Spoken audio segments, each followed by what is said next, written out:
Empowering Women podcast, and a second welcome to the second episode in our exclusive limited series of Sisters in STEM.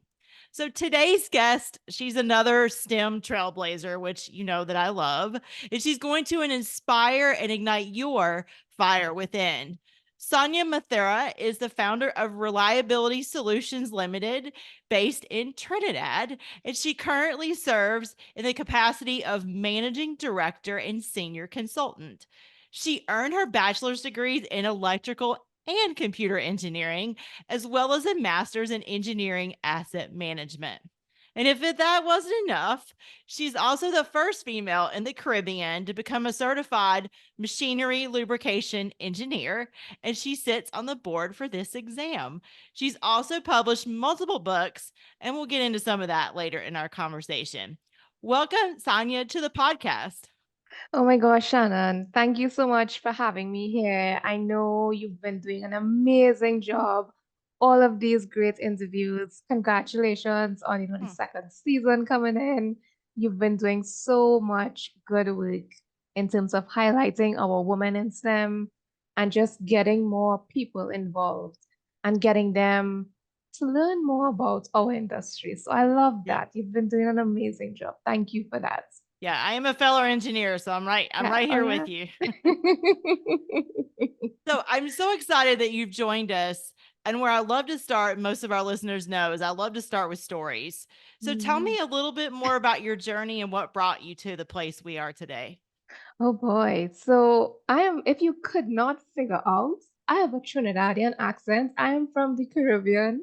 So I'm born in Trinidad and Tobago. My company is based in Trinidad and Tobago.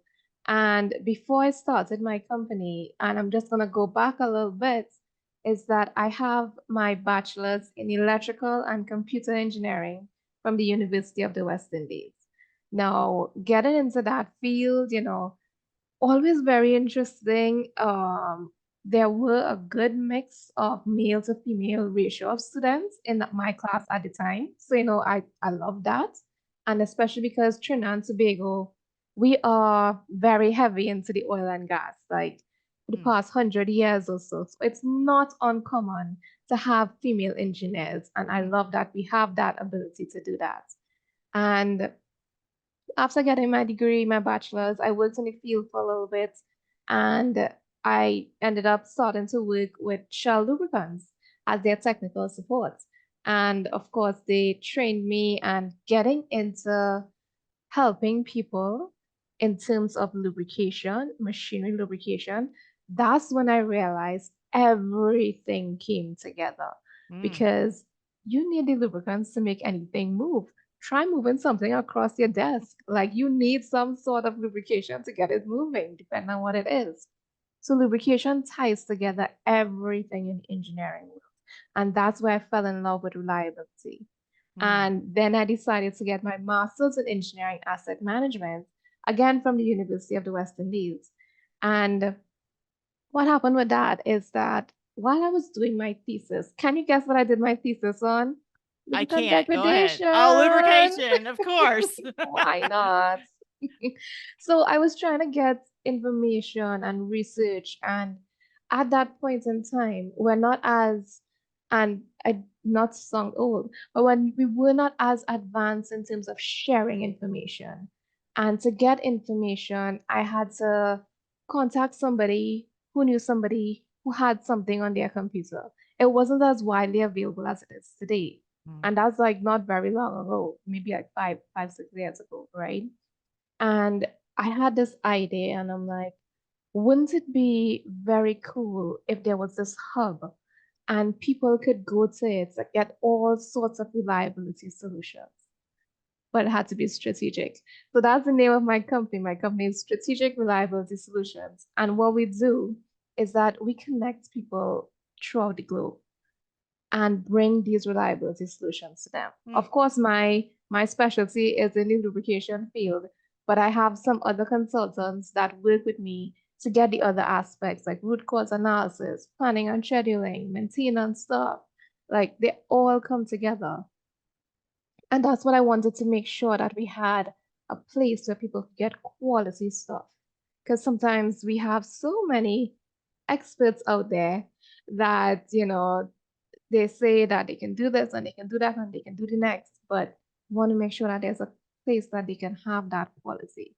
So I started doing that, and I will just run into how I did my first book.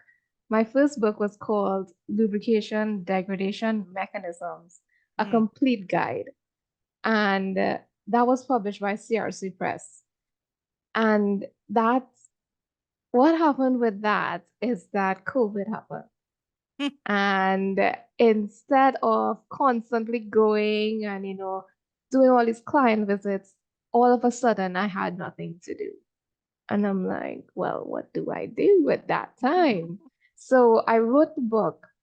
And before I published it, I told my publisher, I can't publish this book. I need to get some sort of certification that says that I am qualified to write this book. Even though I've already written everything, I need to have that certification because being a female in this industry, you have to you get to prove it again bias, right? And I'm like, this book is not being published until I get a certification. So I went ahead and I studied for my ICML MLE, which is the Machinery Lubrication Engineer Training. And at the point in time, well, usually trainers tell you go through all of the different levels below before you jump to that one. You do the Right. MLT one, MLT two, the MLA, the LLA one, two, three, all different levels before you jump to the highest level of the MLE. I'm like, oh, we're going to the MLE straight. We're going to get it done. Did it in a month, Oh passed my the goodness. exam, and I told the publisher we're ready to publish the book. It's going to be published and it's going to have MLE on it. So I became the first female, I was the first person in the Caribbean to actually earn that certification. Right. Still the only female. And I believe, I believe the numbers would have changed by now. But recently we talked about it, and it should have been like about 15 women in the world that have the certification Oh my goodness. out of more than 200, 300, people throughout the globe. So I'm like, why are our ladies not doing this? Mm. And ICML launched these varnish badges, and they talk all about varnish with equipment. And I'm like, that's interesting. So I took the exams, and for some time, up until recently, I was the only female in the world with the badges.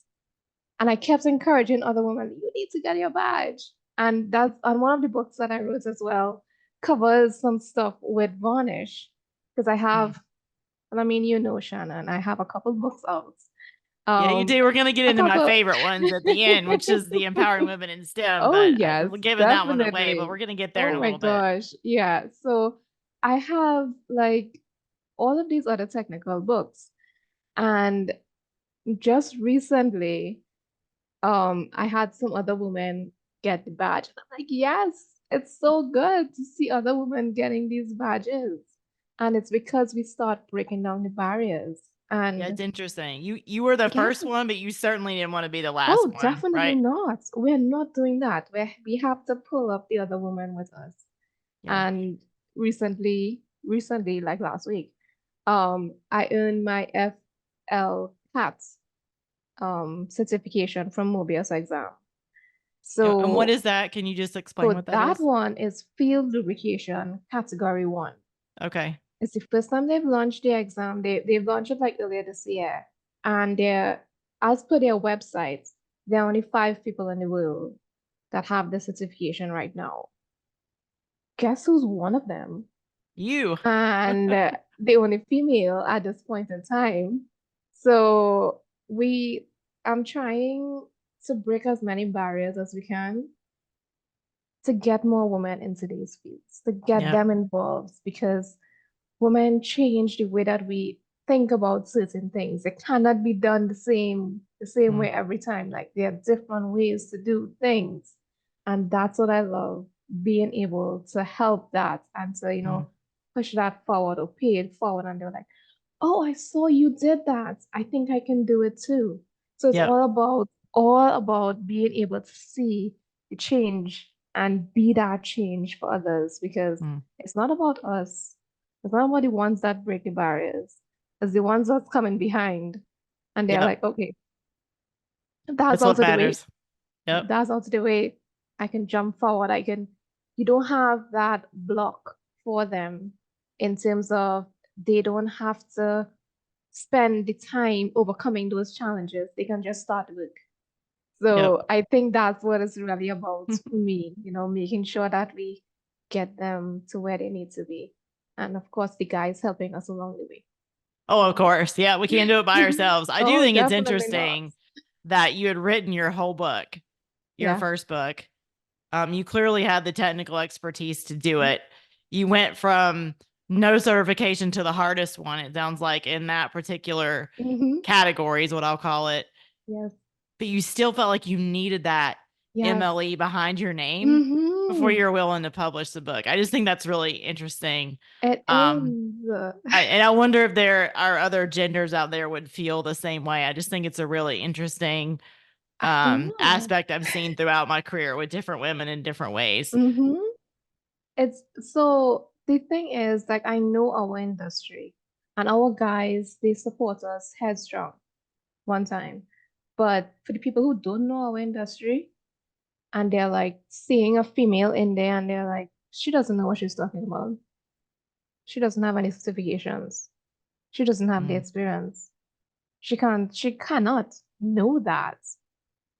So having that certification, it helps to break down that barrier, Mm. that initial barrier to say, okay, well, maybe she knows what she's talking about. Let me give her a chance. Yeah, Because and I then think, and I've also heard you don't have to spend the energy to try to prove. no, Well, you may still have to, but maybe it reduces the amount of energy it you have to does. spend It to does. prove And that the you know amount what of you're time. talking about. And the amount of time, because typically, especially in our industry, you come up against it. You come up against the guys that are like, I need to make sure that she knows what she's talking about before I ask her what I really want to know. So I've gotten it in the boardrooms. I've gotten it like they're like, you're too young. You could be my granddaughter. I mean, maybe not right now, but Right. eventually when I Interesting. started off. So Well, it's always something. Yeah. you definitely have what I call a founder's mentality because you Mm. obviously started your company, Strategic Reliability Solutions, I believe in 2017, but correct me if Yes, I'm wrong on that. it did. So I'm really interested. I want our listeners to hear what drove you. Tell us a little bit about, I mean, like the what, like what you saw missing, but what drove you in your heart to start your own firm, and how has that benefited you? You think in your career or your personal life? Yeah, so I think like having that place for people to actually come to and to get those Mm, reliability solutions because I worked in the industry and I knew this was something that was, missing from the industry. We had a lot of people come in and say, I'm an expert, I can do that for you. And then you never hear from them after they get paid. mm, I said, and especially in the Caribbean where we may have other people come in. I'm like, no, we're not going to allow that. We should not allow that. We should make sure that we get the value that we deserve and that we are working with professionals and we're working with people who can uplift the Caribbean, uplift different parts of the globe because I don't just work in the Caribbean. I work throughout the globe because of the expertise that I can provide. mm, And thank God for the internet so we could connect to different places and it makes it a lot easier compared to trying to do this 10 years ago. Like unheard of. You can't do those things. You have to have this dedicated phone line that is a conference line. And mm. you set up in a room somewhere and everybody has to dial in and listen like this to the phone and try to figure out what's going on. But now you can actually do a video call. Say, okay, I see what you're saying there. That makes sense. Let's, work on this together. So I think just my main passion is being able to get people to have the solutions that they need because that's one of the things that we lack so much of. Like we have so many people walking around and talking about this, that, the next, and that's all it is. It's just a bunch of talk, but get into the actual solutions, get into the value, Mm. being able to help people identify what's going on, help them to change their operations or make it even better because, come on, at the end of the day, you shouldn't spend that amount of time working on something and it doesn't make it better, you know, for you or your staff. It should always make it better. Yeah. Come It's out better interesting than. that you say that really quickly because in our first episode in this series, Mhm. Stephanie Slocum talked to us Ah. about how many women get engineering because they want to help. It doesn't mean they don't have the technical skills, but there's Yeah. something that they're passionate about Mm-hmm. and they want to help others. Yes. The example Yes. she gave was like, maybe I'm really passionate about sustainability and I want to build sustainable buildings because we were looking at it from an architectural point of view. So you Mm-hmm. wanted to help others Yes. solve their reliability solutions and particularly Mm-hmm. for your case, lubrication Oh issues. yeah, definitely. Because a lot of times people don't understand lubrication issues. It sounds bad, but they often think about it as we just change the oil and everything will be fine. It'll be fine, it'll be rosy, it'll be great, butterflies will be flying, rainbows will appear, all of these good things, right? But it's not just about that. Like things happen, there is a certain amount of information and technical know-how that you need to have to be able to help these people. If not, then you're just wasting their time and whatever money they're spending on changing the oil constantly, because you're never solving the problem. And it goes back to reliability. It's all about solving the problem, making it more efficient, leaving it better than you found it. So it always goes back to that. And if you can impart some sort of knowledge on them so that they can take it forward, they could tell people, no, don't use whatever grease you find on the ground. It doesn't matter what Yeah. color it is. Don't use it. Yeah. Make sure. Yeah, make sure I don't know much about it myself, but Yeah. viscosity, I can see that's a Oh big yeah. deal, right? Yep. All right, I'm gonna try not to geek out on my listeners. They're gonna turn me off here in a second. But I think what I love about this series is that it's a passion of mine. I know it's a passion of yours, and we'll get to the Mhm, books in a little bit. But I think it's a phenomenal opportunity to understand where we're winning and where yeah, we still have room to grow. So I'm mhm. curious on the positive side, what changes have you either personally experienced or you've seen change for women pursuing these careers? Like what have you seen change for yourself or others in your field? Oh boy. So one of the things that I've seen is that people are more open. Hmm. They're more willing to listen to other women in the field because I've broken down so many barriers. Because Mm. some people are like, oh, you need to talk to Sanya about that. Or Sanya is the one that you go to about it because she knows what she's talking about.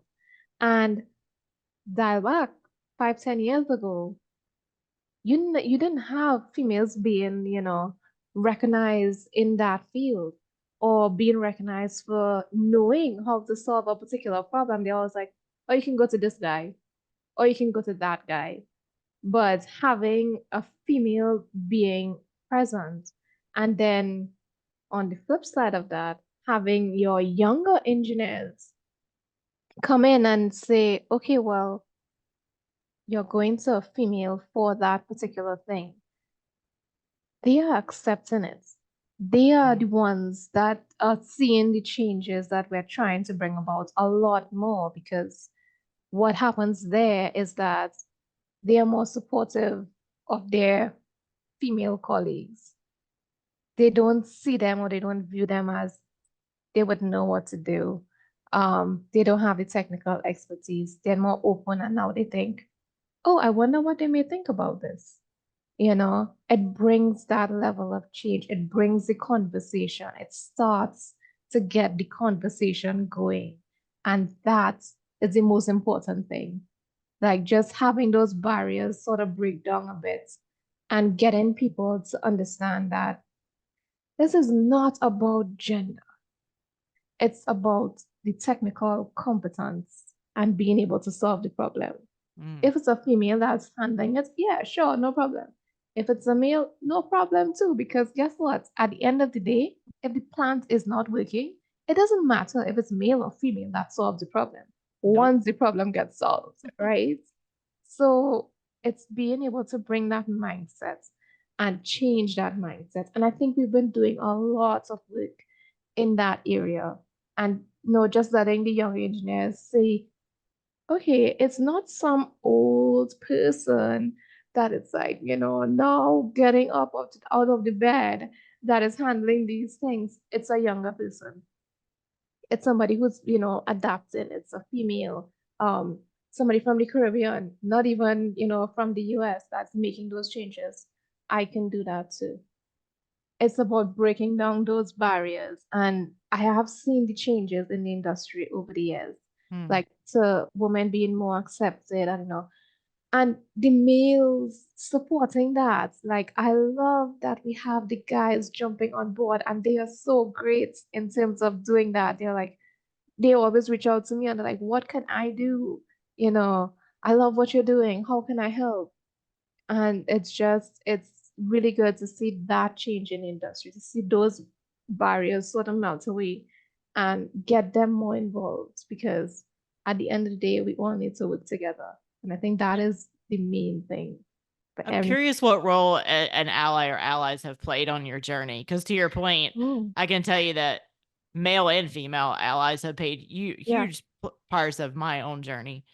Oh yeah, for sure. Like, I had a lot of male mentors, because guess what? Those were the ones who were around. Those were the ones who can physically show you how to do something.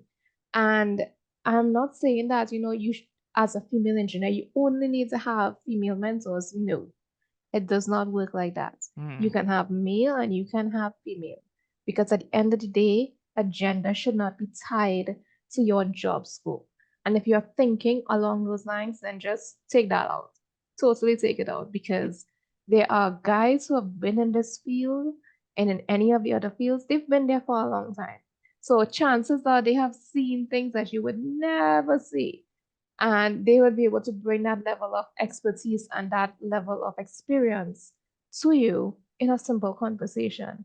So the thing about having those male allies, they are very supportive, and it means that we have to work together. Like, it's always about that, and having them in our lives have that's helped a lot, because they have been some of the name droppers. Like, I'm gonna put it as that. Like, sometimes you don't run in the same circles with Yep. the other guys, but they can bring you into that circle, because not everybody's in the boys club, right? You know, Yep. so having them as male allies, it really strengthens your network, and it strengthens what you can bring, the value that you can bring to the table, because it's always about that at the end of the day. Yep. So they are very critical and very pivotal in anything that we do. It's funny. So I think for my male listeners out there, I think one thing to your point is teaching other people, be it male or female, like what you learned.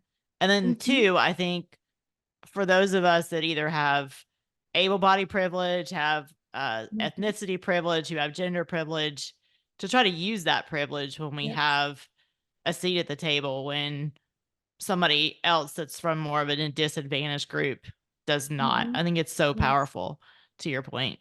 Definitely. And it helps, let me tell you, it helps a lot in meetings. When you see a female and she's trying to make a point and people just keep talking over her, Mm, just getting up and saying, guys, she's saying something, let's listen to her. Coming from your perspective, being a male, that helps so much. Let me tell you, you could underestimate it, but it helps so mm. much. So just quick tip, and all of the guys out there, that's a great thing to do, you Yeah, know. love that. What barriers do you still see? What is like one or two barriers you still see in your travels? Hmm. So I think one of the main barriers that I still see is women who are pregnant in the industry.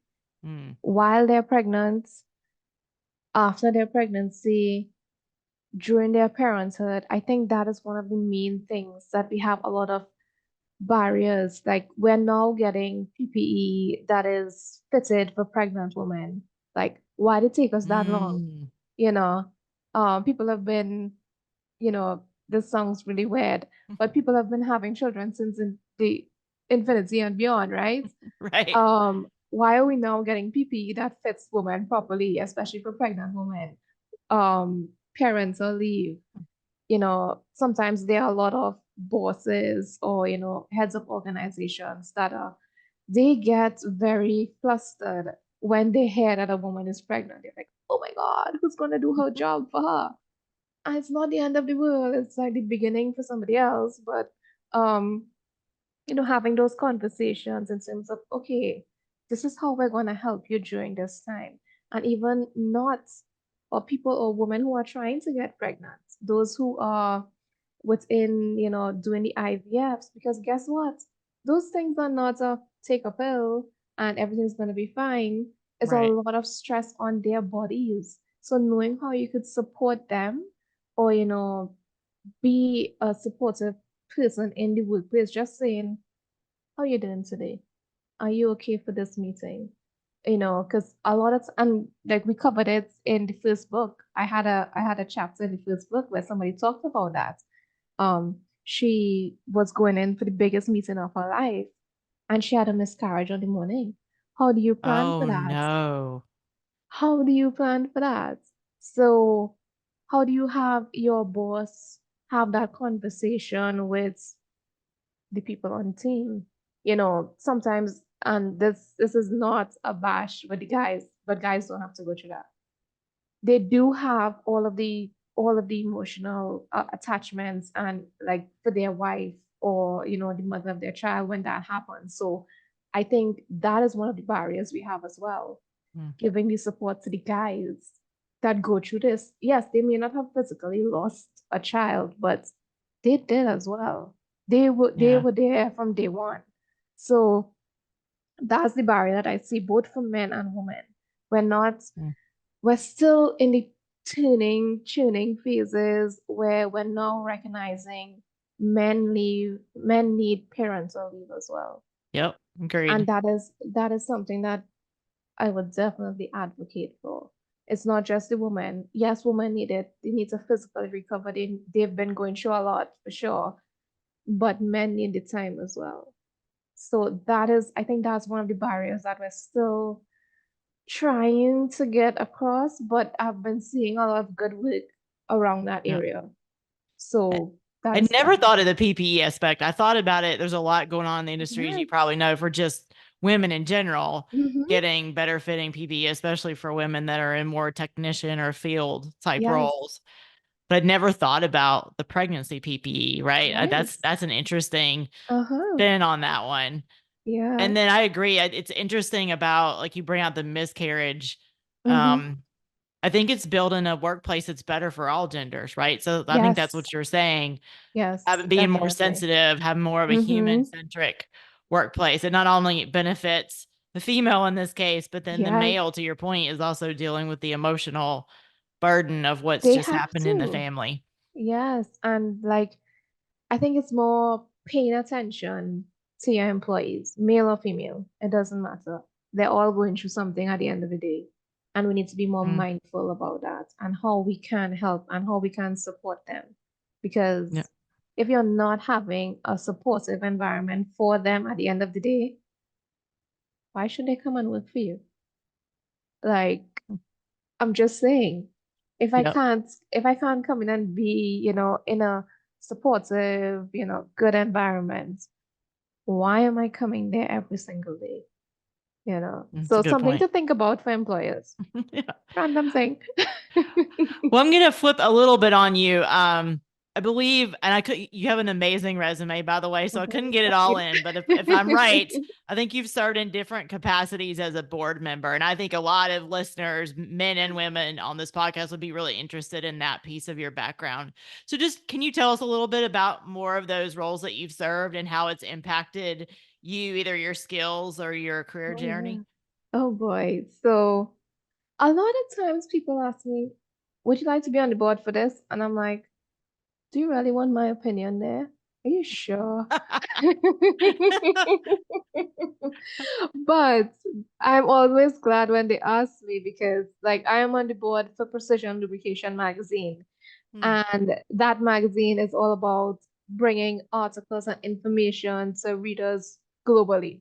So I love that, and I love that I get to bring being a female there and being represented from the Caribbean, being able to show that there's a technical competency involved.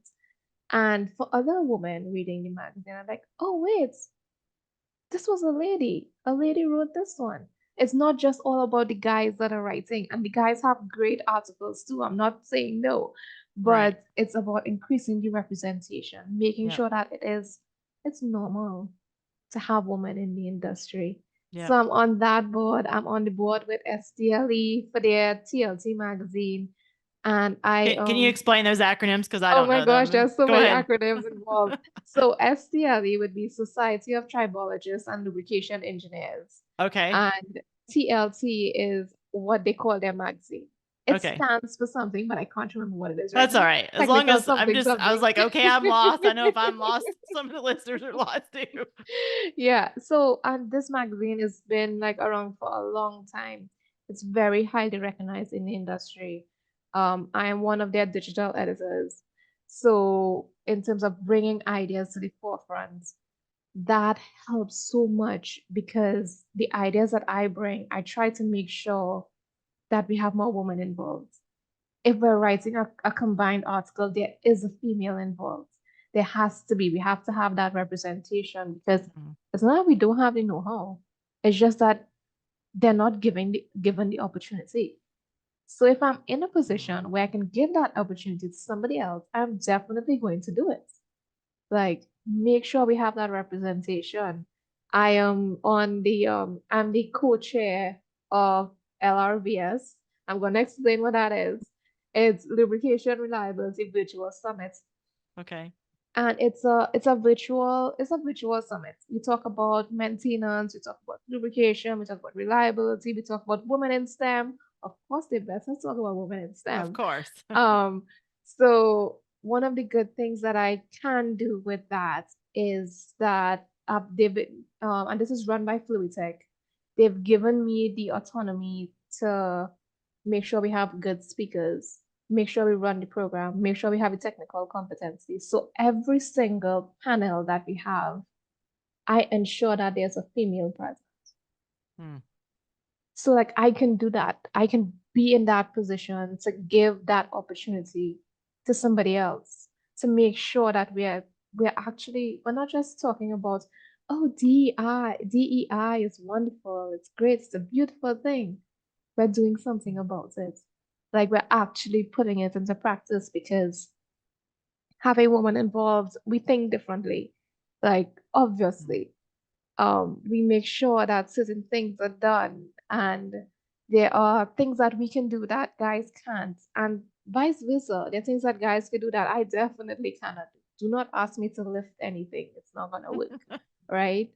And while we champion so much to have equality of men and women, we're not equal. We're both unique in our own ways. Yep. So it's about complementing each other and making sure that we leave room or we leave space for the other gender to feel comfortable enough to come to you and say, can you help me with this?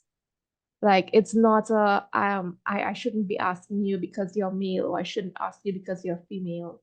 It's about being open enough or having that conversation to actually let work together, because it's all about working together at the end of the day.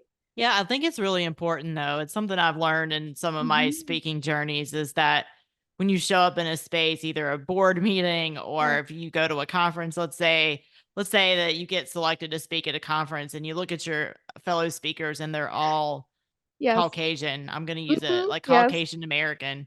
Then you should sort of raise your hand and either you excuse yourself or maybe you find a Caribbean speaker Yes.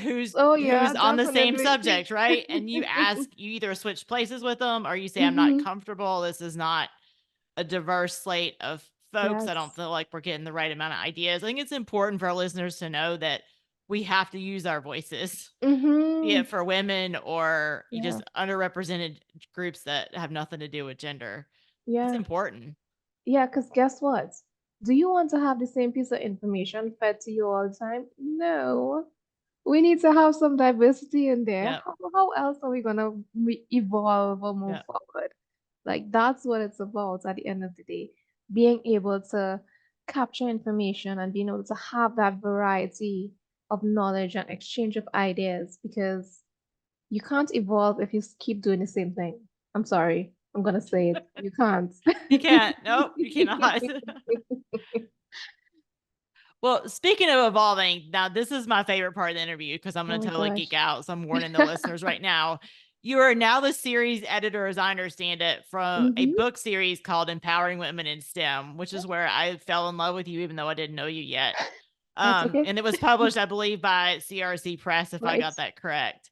So I have to geek out. I want to know what sparked the project and gave you and your team members the motivation to bring it to life. Oh boy. So here's what happened with that one. That would have been back after I published my first book with CRC Press.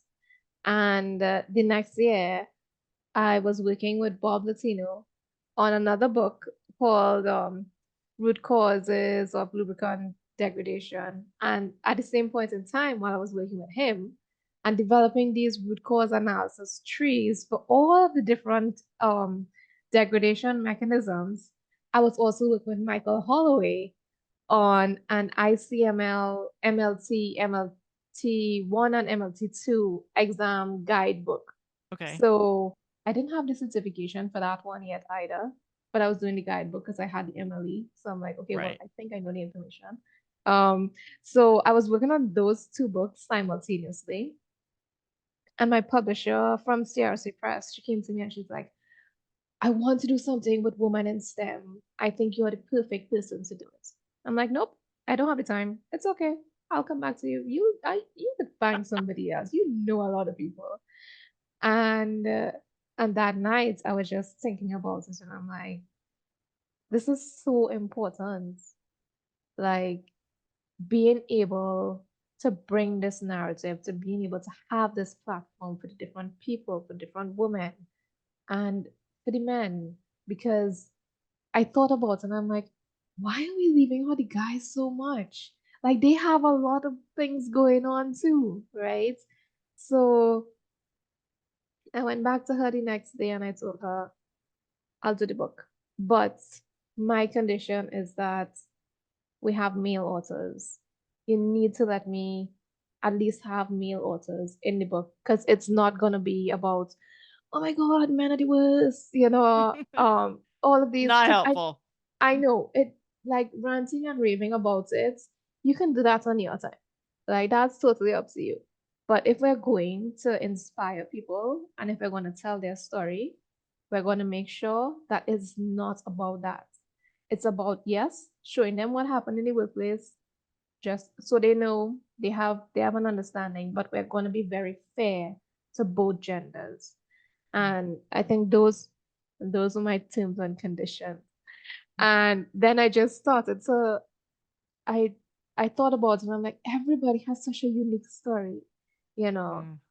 Having all of that come together in one would be amazing. But I need to make sure that this is a diverse group. I need to make sure it's not just women in engineering, it's women in construction, Yep. it's men in different fields. Like it has to be diverse because STEM is so big. Like there are a lot of things. I want that somebody picking up the book could be a medical student, or they could be somebody who's been in engineering for the past 20 years and still get some value for it. It crosses a broad spectrum. So that's how the first book got underway. And like we have amazing authors in the first book, a lot of them. And after that first book came out, my publisher came back to me and she was like, do you want to do a second book? And I'm like, there's so many more stories to be told. There's so many more things that people need to know that they should be aware of. I'm like, yes, we're gonna do the series. Let's do the series. and we're going to make sure that every book has its own identity. Every book is different. Every story is different because the way that you got into STEM is not the way that I got into STEM. It's Right. not the way that somebody else got into STEM. But, and very oddly enough, somebody in one part of the world may have experienced something very similar to what you experienced. Mm, And that is where we have that connection. And that's where we bring everybody together. mm. So that was the entire inspiration, the entire backstory of these books of empowering women in STEM. But like I say, it's not just about the women, it's about the guys as Yeah. well. So I So know you've done one. I think you have two out now. Is that I right? have two. I have two of them. Yep. So the first one was out. I think I may be getting my years wrong. Not last year, maybe the year before. That was I'll the, find it and put it yeah, in you'll the show find it. notes. Yep. So we had the first one out. The second one was launched in March of this year. So like Oh, maybe about perfect. a month ago. Um, that was amazing. 22 authors, 11 different countries. So it's so good because it's That so is so good. diverse. I love the global nature of it. That's Yes. fantastic. The third book is in progress. It should be out before the end of the year. Just getting the things together for that. And we are working on the fourth book right now. Oh, So man. I actually had a conversation with somebody just before this meeting, and it was an author, a male author, I would say, who's gonna be writing something for the fourth book. Oh, that's So I'm into fantastic. that. Yeah, I love yeah. it. So, two that you can go buy. One is coming likely out What by is the end coming of out? this year. And then there's a fourth one in the work. So, that is Yeah, fantastic. it So, I'm going should to be. ask you a tough question. Oh boy. Tell me about one of your favorite stories from Oh the my book. God, I can't choose Well, at one. I least choose cannot one. choose one. There might be Oh my many. Choose gosh. Yeah, one of your favorite stories my and why it touched favorite. you. So I think like I love all of these stories because you can resonate with either of them. I'm gonna like choose a few. I can't do Okay, one. fair I'm enough. sorry, I can't do one. So like there's and she's a really good friend as well. She's a chemical engineer, born in Portugal, Mm. and now she's working in Qatar in the reliability field. She was Oh, pregnant wow. during COVID. Like her story is amazing. That was in the first book. There's another one with a venture capitalist from Brazil working with Microsoft. She was a lawyer, mergers and acquisitions lawyer, but she is working and her supports for her funds are all startups for women in STEM. Oh, wow. Like, so she is doing her part, in terms of trying to make sure we have that going. There's another guy in the UK. He was a car salesman before, but Hmm. he turned his life around. He had this incident that made him think about what am I doing with my life? And he decided to become a teacher for science. And now he's this huge YouTube sensation for all of the kids. Mhm. So it's so interesting and it's so different that we get to have this platform about different women, different men, like making that difference in the world and Mm. showing the readers that you don't have to have the traditional path. You don't Mm. have to Interesting. take that Yep. path and be like, oh my gosh, I need to love maths. Nobody does. Newsflash. Not everybody will be, I love maths. I can do math every single day, every hour. No, you do not need to do math to be in STEM. Yes, it is part of the acronym, but it's not necessary, right? Yeah, depending Um, on what you go into. I would say if you're going to go oh, into engineering, yeah, you might need you it a better little bit. like math or be really good at learning math. One of the two. For But to your sure. point, like now that I'm Yeah. out of engineering school, which has been a long time ago, Mm-hmm. I don't Don't use a use lot of it as math in my much. day to Yeah. day. That's Yes. just the truth. Yes. Yes. Nobody no who wants to do calculus every day, right? Yeah, I'm not sure I could handle that, but it's a good But point. Yep. yeah, like if you're in STEM, like I know STEM has evolved, the acronym has evolved from science, technology, engineering, and maths to include an A with STEAM. And that's for the Right. arts, because the Yep. arts are so important. Because guess what? You need creativity at some point or another Yep. Good to point. bring it all together. And that's what makes the world turn around. Like, that's the Mm. main thing that is involved. So I think, just getting people to think differently about STEM in terms of, guess what? You can use it every day. It's not just these rigid people that are like, oh my gosh, I'm going to do maths every single day. And, that's all I think about. No, Yep. it's so So much true. more than that. So much more than It's that. funny. I just finished a book called Think Again by Adam Grant. It's fantastic. Ah, I highly recommend it. But when he says one of the worst things we do to children is we ask them the question of what do you want to be when you grow up? Because we yep. make it sound like I You have to have to answer choose one one. thing. I have to be a Yeah. doctor. I have to be a lawyer. I have to be an engineer. And Mm-hmm. he goes, in reality, back to the gentleman you talked about that went into Yeah. education, you may have several different careers, Yes. quote unquote, in your lifetime. And I think it's normalizing that thought. Like normalizing that your first thing that you're going to may not be what you stick with for life.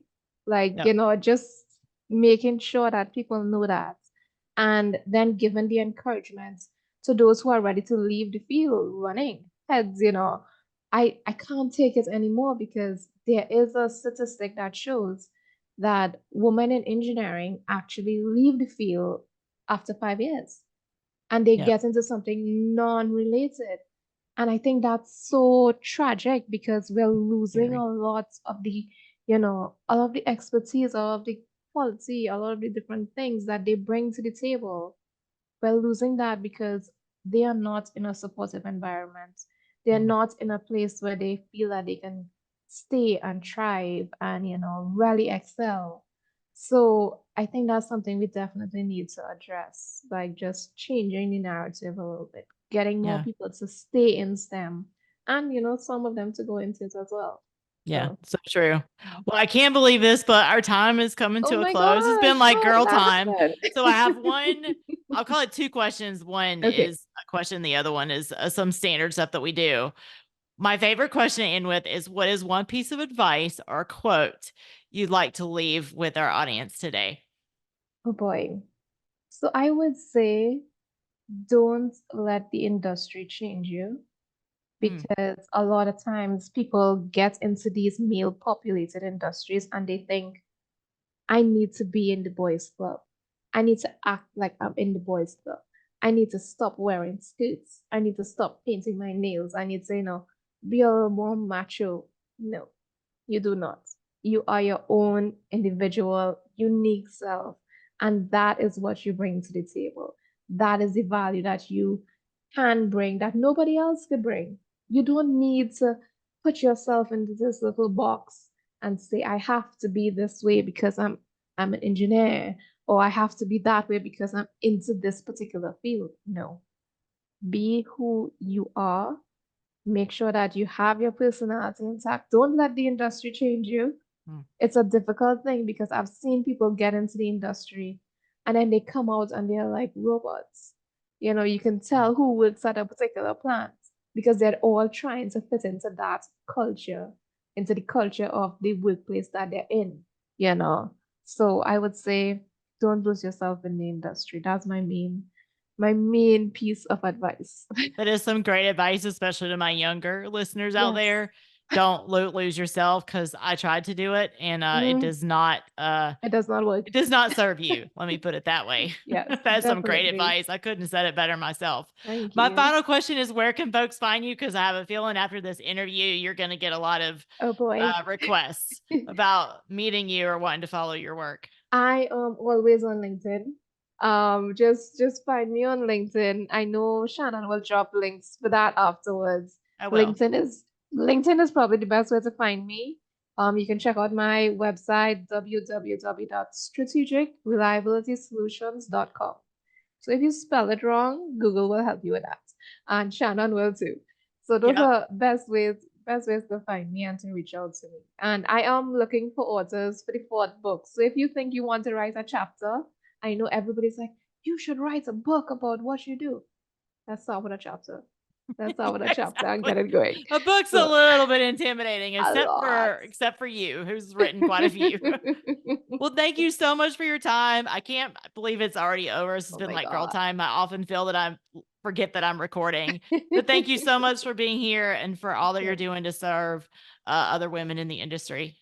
Thank you for having me, Shannon. It was always so good to talk to you and like finally connect. So yes, I'm glad we had this good time today. Yeah, So we'll need to make this all again. yeah, Yeah. we will. Absolutely. Well, thanks, everybody. See you soon. Yes.